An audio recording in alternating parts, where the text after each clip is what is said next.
covering the veteran artists from pop, rock, soul, country, folk, and blues that influence today's music world. This is the VVN Music Podcast.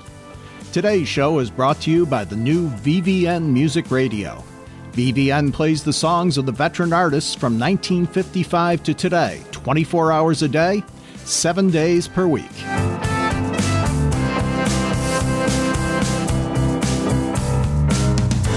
Hi, and welcome to Episode 9 of the VVN Music Podcast. I'm Roger Wink, and on today's show, we have special guest Jon Anderson. But first, we have a big announcement. VVN Music has started their own streaming radio station, one that will remind you of what radio used to be.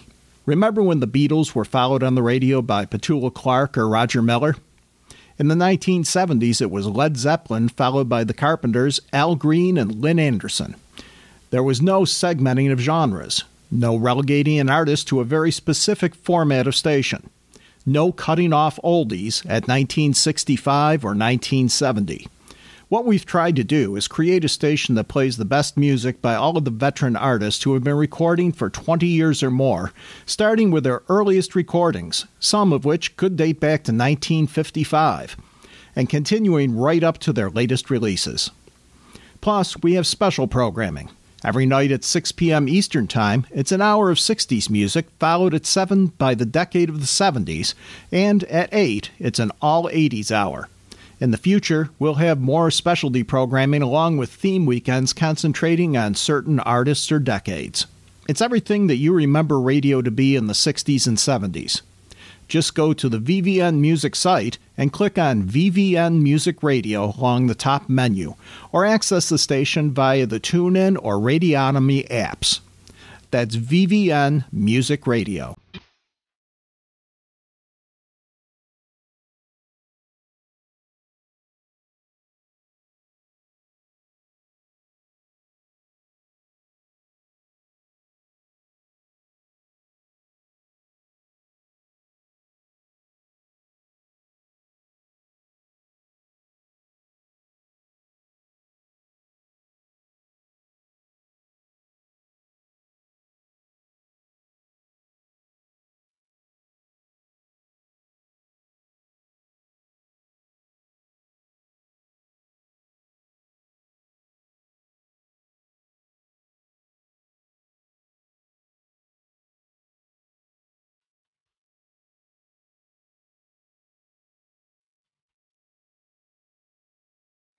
Our guest today is Jon Anderson, who's best known as the guitarist and singer for Yes, with whom he played almost constantly from 1968 to 2008.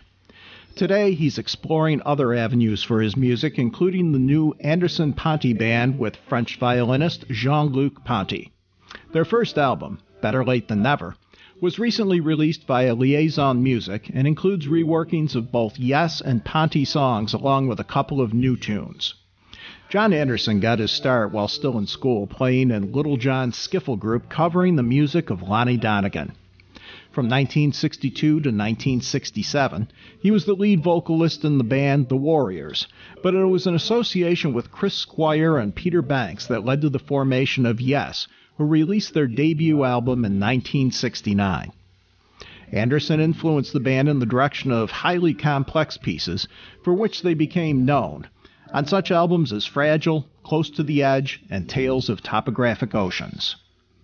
After a dispute with other members of the band, Anderson went solo for 4 years, but returned to a restructured Yes in 1983 to record the album 90125, which included their biggest hit, Owner of a Lonely Heart. Anderson began suffering from some health problems in 2004 and left the group in 2008 to pursue other projects. Everything led to the recent release of his new album with Jon Luc Ponty. Thank you very much. It's an honor to talk to you, and thank you for taking the time to talk with us here.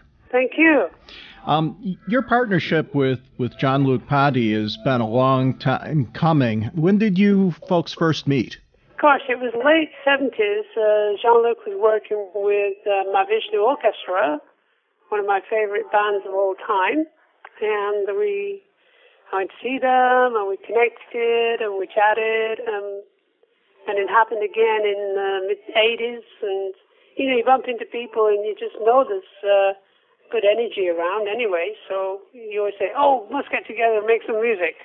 And, 20 years later, hey, we must get together and make some music, So when did you actually decide to take it forward in a professional partnership? It was the beginning of last year, actually. I'd been working on a song with a friend up in Oregon, and he just sent me a mix with Jon Luc playing on it. Kind of freaked me out because he knew Jon Luc, and I just thought, oh wow, can you imagine me with Jon Luc and the violin and the voice? So what I did, I got in touch with Jon Luc, and I said, I'll be in touch next week because I'm doing some work on a couple of your older pieces of music, and you can see what it would be like if I write a song on some of your classic music. And he said, oh, very nice, thank you very much. And, we became friends very quickly, and he just loved what I did on his work, and that's how it developed. Probably last, February, March, around that time. And then during the year, we did some more work, writing a couple of songs together in the summertime. And then it was a question of what are we going to do? So we decided to get together and, do a show. That was the plan, was to rehearse for a couple of weeks, do a show, and see how we feel, And that show was the one that you did, I think it was last October? In Aspen, yeah, it was a year ago. It was a year ago last week.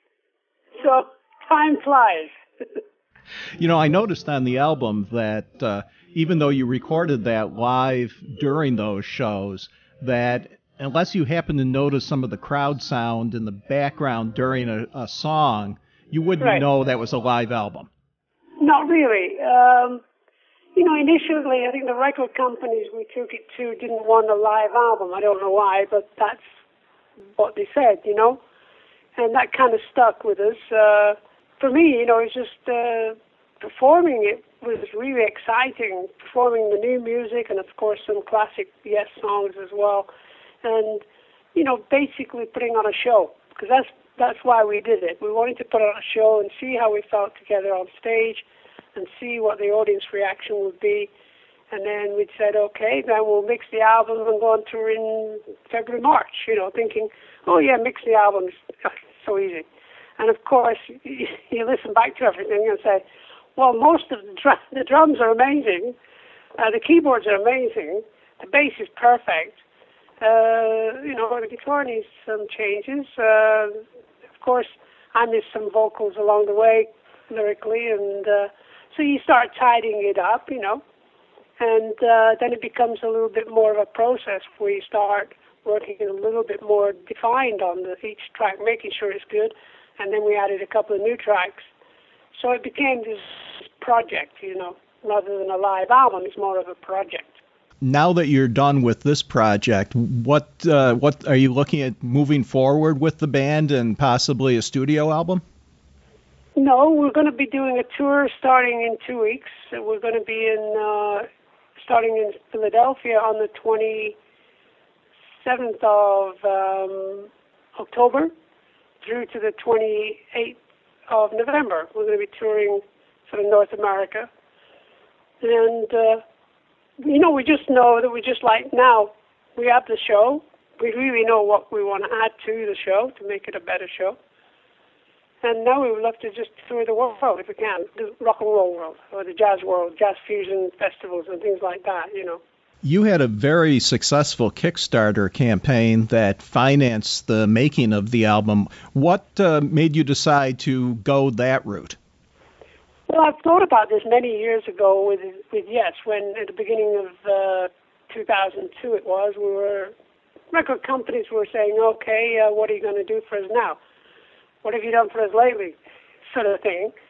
And I just said, wouldn't it be great if we got the fans to pay, $50 each, and they could join this sort of adventure in making an album. If we got 1,000 people, that's $50,000 that could start us off, and then people, I wouldn't have called it, Kickstarter. Who would have known? And then, we'd do some special, I call them festivals, and then we'd do special events where people who put money up for us to make the record could come to the special event. I'd do barbecue, We'd do a couple of shows, and I'd do my solo show, Steve could do his solo show, and so on. We could do, that kind of thing where it's more of a community happening, if you like. And Rick Wakeman was so into it. So me and Rick were really into it, and the rest of the guys thought I was a nutcase. I said, I only want to do barbecue. I can make barbecue. I'm very good at it. It was fun. The idea was fun. And the Kickstarter people have been great. The one or two people got pissed off because we didn't get it out on the date of the 24th of March, whatever we were hoping for. But by and large, they've all been very wonderful. And now they've got the album before anybody else. They've got the T-shirt before anybody else. And they've got their backstage passes and all that kind of thing that come with the deal. Well, Kickstarter is kind of a tough market sometimes because people do expect that once they pay their money, they're going to get something immediately, and that's not the idea behind it. No, but if I pay money, I want my album now. Kickstarter are doing movies now and doing TV shows and sponsoring musicals. It's become a big thing now. The whole concept. Basically bands would just go to the bank and get money. The bank being a record company, they get, 50 grand, 100 grand to make an album. And it's like going to the bank. You gotta pay it back with interest, And that's all it was, basically. A record company was a bank. And there were some people in the record company that cared about music. In the old days, they loved music. But over the last 20 years, it was a business, Is it your own label that you released the album on? No, we actually found some good people that I've known now and again, and our manager Jim's known these people, and they love what we're doing. So they knew about the project, and they just love what we did, and they've released it, and they're very happy and excited.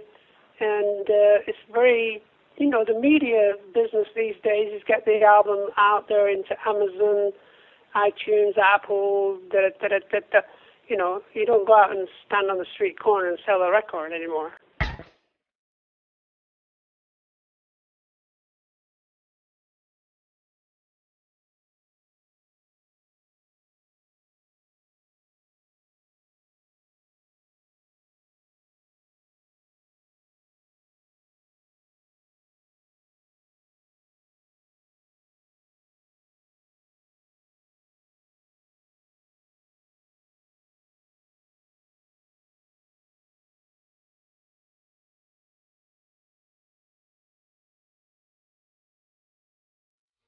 The arrangements on the album of the existing material from both you and also from Jon Luc have a lot of original elements in it, and yet you have put in some very unique changes.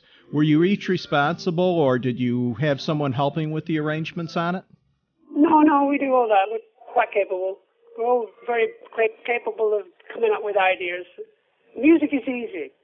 The business is tough. And basically, we wanted to do a show where people would come and pay for tickets, and they come and see a show. If you see me singing in a band, people do want to hear a few Yes songs. Is that right? One would hope. So I said, let's do Honor of a Lonely Heart. The band played it in 10 minutes, and I couldn't believe how good it was. And then let's do a roundabout. Oh, yeah, they can do that. But, they can. These guys are unbelievable, these musicians that Jon Luc works with. They're unbelievably good. So they can play anything. So I said, okay, Time in the Word. Let's do a reggae version. So we start doing reggae, Time in the Word. Yeah, let's do that. And then we said, let's do a piano guy, his name is Wally Minko. You play the piano for about a minute or so, and I'll come in singing one of their stories. And yeah, let's do that. So it's music is easy and a lot of fun, believe me. I noticed on a couple of the tracks you put in a little snippet from the Yes song, Your Move. Was that something that you were actually thinking about doing, or? No, it just popped up one day, and I was singing the song, and then the band was sort of grooving along, and I just went, da-da-da-da-da-da, just joined in with it, really. And, it just happens because we're going to be on the road, so I'm sure as we do shows that, little vocals will pop in from another song, and I was thinking about that this morning, that in my solo show I do a piano version of Close to the Edge and revealing from an album. You don't know if it was Tales from Topographic. But, I do these sort of spontaneous moments on piano. I thought, wow, maybe I should throw that in the stage show. It'd be kind of cool. You mentioned the rest of the band. Is it mainly Jon Luc's band that you have backing you up? Yeah. It just worked out better, working with musicians that Jon Luc knows. It's perfect. These guys are seasoned musicians. They're very, very thankful to be a musician and very, very open and wonderful people. I'm just so blessed to work with them. What was the creative process that you and Jon Luc went through as far as writing new material? Did you work together, or was it a long distance? Yeah, the internet is a marvelous, it's the world studio. I work with 24 people on a dozen people on a regular basis, just writing songs for projects, for musicals, for movie scores and things like that. And you do it sending MP3s to each other. So Jean-Luc would send me an MP3 of a piece of music. I will sing it, send it back. He'd develop it, send it back to me, and I'd remember the lyrics and go, oh, yeah, I've got to change the lyric there, I'll do it right. And that's how you work. It's as though he's actually in the same room. So you are going out on tour in October and November, and we have the holidays. Then what's next for Jon Anderson? Well, we're hoping to go to, we've got some invitation to go to Japan and China and Korea in March, and then we'll probably go to Europe for sort of springtime. And then summer we'll probably do some other gigs like festivals and things, jazz festivals and things like that. Whoever wants us, we'll be out there having fun. Not like crazy touring all the time, but generally, a month on tour, 2 months off, a month on tour, 2 months off, or a month off, like that. But we're keeping busy, and I've got a project coming out, and Jean-Luc's got another project coming out in the spring of next year, and I'm busy writing music every day, because I love writing music and creating. You had a falling out with your bandmates in Yes a few years ago. How are relations now?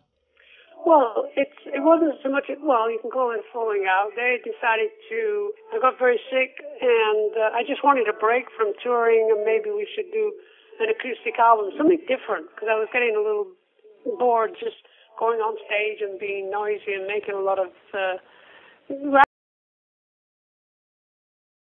time I toured with them 11 years ago. But I just needed a break from that constant touring, because all you're doing is making money for the manager when you look at it, because it costs a fortune to tour. And I just said, why don't we just have a break and do some acoustic music, or do an album just acoustic? It'd be so cool. And they didn't really want to do that. And Rick was already deciding to leave the band anyway. You mentioned your voice, and it has always been amazing and very unique. What have you done over the years to keep your voice in shape? Because you still sound just as amazing as you did in the 70s. Yeah, I stopped smoking. That'll do it. That'll do it. 25 years ago, I said, that's enough. I think I've smoked myself silly. I don't need it anymore. And then I met my beautiful wife, and that's probably why. Because I was free of smoking. But nothing as far as vocal exercises or anything like that? I just sing every day. I'm singing in the car. I just love singing. So I'm writing so many songs and music every day, so that keeps me going, There's what I like to call an unopened branch in the Rock and Roll Hall of Fame for art and progressive rock music that really should have the Moody Blues and King Crimson and Emerson, Lake and Palmer and Yes in it. What do you think the holdup is to opening that door? I don't know. I was there last year. I did a show there for the people for their special. It's a teaching situation where you sing. I was doing my solo show, but I was also talking about lyric writing. So you do a question and answer with about 500 people in this beautiful theater. They were wonderful people. I've never thought that I need to get into the Hall of Fame. I've never thought that. If it happens, my mantra is it'll happen when it happens. That's true. It just seems like it is such an important part of the history of rock music that it really needs some recognition from them. I agree, but it's we thought we were going to get nominated last year, but it never happened. So, it'll happen when it happens. I'm cool. I've got plenty of time left, and even if it doesn't happen, I'll still believe that Yes was very important musically to the fabric of my life, and thousands of people loved it, we sold over 30 million records, so we reached people all over the world on many levels. I can go to Brazil, I can go to Australia, New Zealand, I can go to, almost everywhere in the world, and there's always these groups of people that know what Yes is all about, and I'll get up and sing with my guitar, and people love it. So when we tour with Jon Luc, it's going to be fun, because we're going to bring in a lot of fans that wanted to see me sing again with a band, so it'll be a lot of fun. And hopefully you'll bring in some fans of Jon Luc also, and they'll be exposed to your music. I should have said that as well, but obviously Jon Luc, that's why we're going to be doing jazz festivals as well. So it's going to be a fun tour, that's for sure. And me and Jon Luc are like brothers from a different mother. Well, I want to wish you all the best of luck with the new album. I think it is a really, really good album. I mean, I enjoy the style and especially the changes that you put into the music. It's always good to hear a little change up once in a while. Good, thank you. I appreciate that, because it's just come out. I was down in LA, and I hadn't listened to the album for about 2 months, and I really didn't listen to it till this last weekend. And I think, hey, it sounds pretty good. I was very surprised. Because you live with it, when you're making music, you live with it on a daily basis for about 3 months. And after a while, you're not sick of it, but you hope it's good. Well, thank you very much for taking the time to talk, and we will definitely get the word out on the album. Thank you so much. Wish you well. Our thanks to Jon Anderson for talking with us. His new Anderson Ponty Band album, Better Late Than Never, is available now.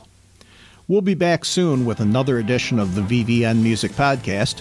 For the latest news on the veteran artists of rock, pop, soul, country, folk, and blues, check in at vvnmusic.com. And for a brand new listening experience with the greatest music of the last 60 years, try out VVN Music Radio. If you have any comments or questions about the website or this podcast, please send them to vvnnetwork@gmail.com. Our theme music is performed by Yahar. This program was recorded on October 29th, 2015, and is a production of the VVN Network, copyright 2015.